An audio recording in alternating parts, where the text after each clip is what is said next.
भारत गौरव आचार्य श्री पुलक सागर जी गुरुदेव के प्रवचन और लेटेस्ट धार्मिक भजन व कार्यक्रम निशुल्क देखने व सुनने के लिए हमारे YouTube चैनल जीन शरणम मीडिया को आज ही सब्सक्राइब करें और सबसे पहले देखने के लिए बेल आइकन पर क्लिक जरूर करें। हमारी समाज का छोटा सा बच्चा भी आज एकासन करने को रोता है, उपवास करने को रोता है। हम भी उपवास करेंगे, हम भी त्याग करेंगे। यह त्याग तपस्या का पर्व है, यह राग रंग का पर्व नहीं है। जैनों का यह पर्व और हमारे पर्व आते हैं, लोग अच्छे कपड़े पहनते हैं, घूमने जाते हैं, मौज मस्ती करते हैं, लेकिन जब जैनों का पर्व आता है वो साधुओं का भेष धारण कर लेते हैं, तपस्चरण धारण कर। ये हमारी संस्कृति है, भारत की सनातन संस्कृति है ये, जहाँ पर त्याग तपस्या, ये जितने लोग यहाँ बैठे हैं, कोई एक टाइम भोजन कर रहा है, कोई उपवास कर रहा है, कोई अकेला जल ले रहा है और साधना के रूप में अनुष्ठान तपश्चर्या का ये कर रहे हैं। यह त्याग साधना का पर्युषण पर्व, दशलक्षण पर्व, जिसे सारा हिंदुस्तान मना रहा है। ये हमारी मजबूरी है कि कोरोना जैसी महामारी के कारण अपार जनसैलाव को रोक दिया गया है, सीमित लोगों को प्रवेश दिया गया।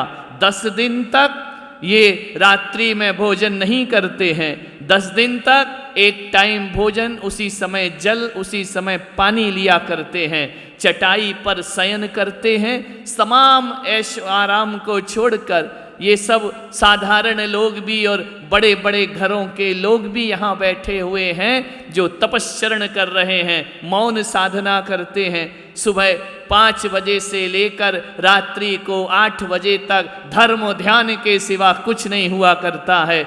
ऐसा माहौल इस तीर्थ पर, यह मानवता का तीर्थ, यह जिनेंद्र भगवान का तीर्थ। यहाँ पर हमारा एक छात्रावास चलता है, जिसमें वो बच्चे जो पढ़ लिख नहीं पाते हैं, उनको यह ट्रस्ट पढ़ा लिखा कर योग्य बनाया करता है।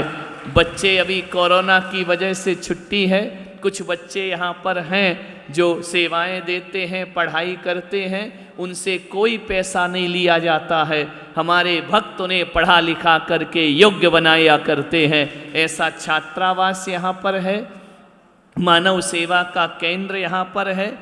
और यह जो तीर्थ है, यह गुजरात में, महाराष्ट्र और गुजरात के बीच, महाराष्ट्र का प्रवेश द्वार, गुजरात का अंतिम शहर, 4 किलोमीटर से बॉर्डर लग जाती है। यहाँ पर यह भव्य जिनालय तैयार हो रहा है, उन्नत पाषाण का जिनालय बन रहा है। केवल भगवान का ही तीर्थ नहीं बनेगा, यहाँ चेतन तीर्थ भी बनाया जाएगा, मानव को भी गढ़ा जाएगा।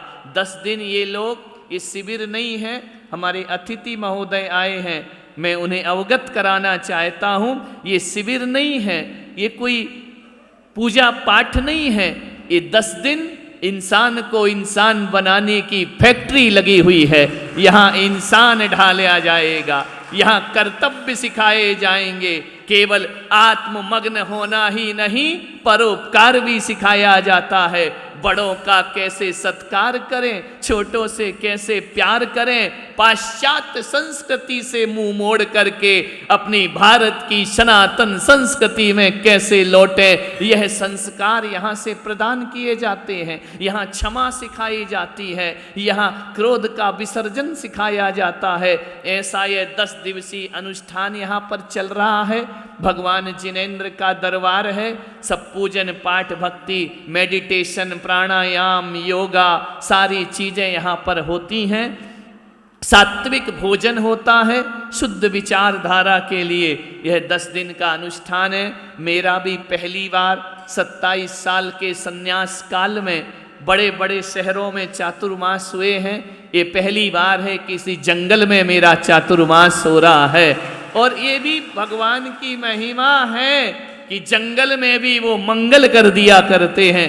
ये सब कोई राजस्थान से आया है, कोई मध्य प्रदेश से आया है, कोई गुजरात से आया है, कोई दिल्ली से आया है, कोई बम्बई से आया है, जयपुर से आया, दूर दूर से भक्तगण अनुष्ठान करने आए हैं। तप का अनुष्ठान करने, त्याग का अनुष्ठान करने यहाँ पर पधारे हैं और सभी लोग यहाँ पर साधना कर रहे हैं।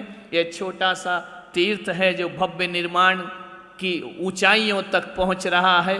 संतों की सेवाओं का तीर्थ, मानव की सेवाओं का तीर्थ, और आने वाले भविष्य में यहाँ के आदिवासियों के उद्धार के लिए यह तीर्थ बहुत काम करेगा। उनके मेडिकल की व्यवस्था करेगा। उनके ये आदिवासी लोग, हमारे गांव के ये भोले भाले लोग डॉक्टर के पास जाते हैं, बड़ी बड़ी रिपोर्ट लिखाने के लिए बोल दिया जाता है, ये टेस्ट कराओ, वो टेस्ट कराओ। ये आदिवासी कहाँ से करेंगे? आने वाले समय में हम यहाँ पर सारी टेस्ट की मशीनें भी लगाएंगे ताकि उन आदिवासियों को निःशुल्क सूचना मिले, जानकारी मिले, उपचार हो। ऐसा यह मानवता के तीर्थ का निर्माण हो रहा है। आज ये पावन पवित्र समय है और बहुत बार मेरा अहमदाबाद जाने का प्रोग्राम बनता है पर हर बार छूट जाता है। पिछला ये चतुर्मास भी अहमदाबाद का ही सोचा था, लेकिन कोरोना महामारी से हम कहीं निकल नहीं पाए। जो साधु जहाँ हैं वहीं स्थिर हो गए हैं, वहीं उन्होंने चातुर्मास कर लिया है। आज हमारे बीच देश के यशस्वी प्रधानमंत्री, जिन्होंने देश की दिशा को मोड़ दिया है, जिन्होंने देश को नौजवानी प्रदान कर दी है। 70 साल में देश जो नहीं कर पाया, यशस्वी प्रधानमंत्री माननीय नरेंद्र मोदी ने वह करके दिखा दिया है। आज पूरा देश एक हो गया, अखंड भारत हो गया। कश्मीर को भारत से जोड़ दिया। कहाँ कश्मीर हमारा होकर भी हमारा नहीं था, आज वह करके दिखाया। चाहे राम मंदिर का विवाद हो, बड़े बड़े चाहे विदेशी जो आक्रमण करते हैं, आतंकियों का खात्मा करना हो, आज नरेंद्र भाई मोदी ने वो किया है। सारी दुनिया जिनका लोहा मान रही है, एक व्यक्ति पूरी दुनिया को हिला देता है। मालूम है नरेंद्र भाई मोदी जो कभी सोते नहीं, 2-3 घंटे का मुश्किल से आराम किया तो किया। मालूम है उनसे कहा गया कि आप थोड़ा विश्राम किया करो, थोड़ा सोया करो। उन्होंने कहा कि नहीं, यदि मैं सो गया तो देश सो जाएगा, देश जागृत होना चाहिए। निस्वार्थ प्रधानमंत्री आजादी के बाद इस देश को प्राप्त हुआ है, ध्यान रखना, जिसने कोई स्वार्थ की भावना नहीं, सेवा की भावना, परिवार छोड़ दिया, सब कुछ, राष्ट्र ही परिवार हो गया, देश ही परिवार हो गया। ऐसा व्यक्तित्व सदियों में कभी कोई एक पैदा हुआ करता है। बोल जो मुद्दे बरसों से बनाए रखे थे राजनेताओं ने, लगता था कैसे भारत का कल्याण होगा, कैसे भारत का मजबूती अखंडता प्राप्त होगी। मालूम है बरसों से वोट बैंक के मुद्दे बना रखे थे, बरसों से कश्मीर का मुद्दा बना रखा था, बरसों से राम मंदिर का मुद्दा बना रखा था, अपनी राजनीतिक रोटियां से की जा रही थी। भाई नरेंद्र मोदी ने वो किया जो 100 साल 70 साल में नहीं हुआ, रातों रात नक्शा पलट दिया हिंदुस्तान का। मुझे ये लगा देख करके कि शायद ये मुद्दे इतने बड़े थे नहीं, ये बड़े बनाए गए थे। एक व्यक्ति कैसे सब बदल देता है, विचार करिए।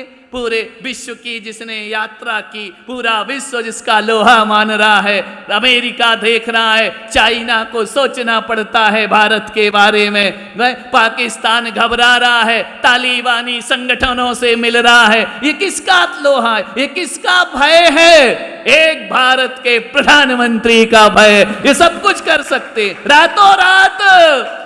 सोचो आतंकियों का कैसा खात्मा किया है जाकर। मालूम है आपको कैसी मजबूती, देश की मजबूती का चिंतन करने वाला, देश के हित का चिंतन करने वाला।